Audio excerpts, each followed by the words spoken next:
Hi guys, it's Mrs. Redding. I'm here in my house. I'm getting ready to read you guys chapter 13 from The Wizard of Oz. We know that we left off at school and we were asking questions, so we're going to start that back up. But for now, I'm going to read you chapter 13. It is titled The Rescue. The Cowardly Lion was much pleased to hear that the Wicked Witch has been melted by a bucket of water, and Dorothy at once unlocked the gate of his prison and set him free. They went in together to the castle where Dorothy's first act was to call all the Winkies together and tell them that they were no longer slaves. There was great rejoicing among the yellow Winkies, for they had been made to work hard during many years for the Wicked Witch, who had always treated them with great cruelty. They kept this day as a holiday, then ever after, and spent the time in feasting and dancing. If our friends, the Scarecrow and the Tin Woodman, were only with us, said the Lion, I should be quite happy. Don't you suppose we could rescue them? Asked the girl anxiously. We can try, answered the Lion. So they called the yellow Winkies and asked them if they would help to rescue their friends. And the Winkies said they would be delighted to do all in their power for Dorothy, who had set them free from bondage. So she chose a number of the Winkies who looked as if they knew the most, and they all started away. They traveled that day and parted into the next until they came to the rocky plain where the Tin Woodman lay, all battered and bent. His axe was near him, but the blade was rusted and the handle broken off short.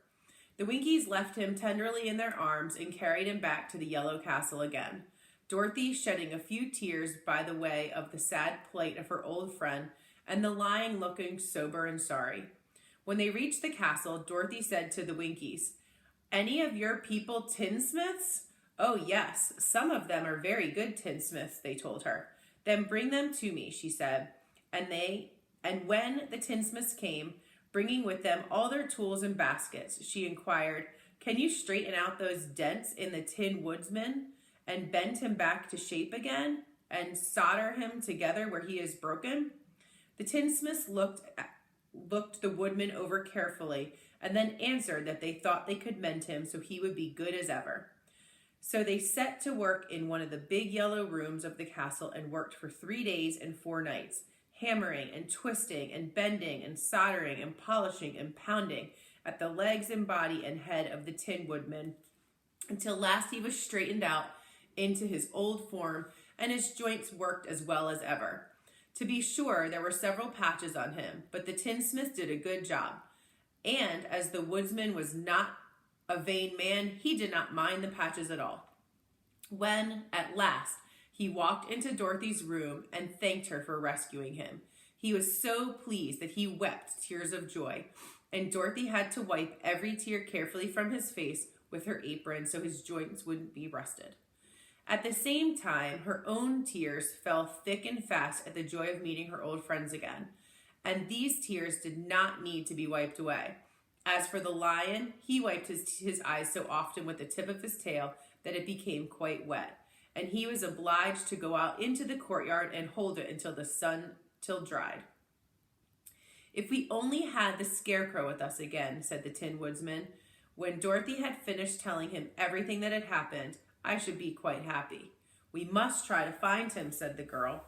So she called the Winkies to help her, and they walked all that day and part of the next until they came to the tall tree in the branches of which the winged monkeys had tossed the Scarecrow's clothes. It was a very tall tree, and the trunk was so smooth that no one could climb it. But the woodsman said at once, I'll chop it down, and then we can get the Scarecrow's clothes. Now, while the tinsmiths had been at work mending the woodman himself, another of the Winkies, who was a goldsmith, had an axe handle of solid gold and fitted it into the woodsman's axe instead of the old broken handle.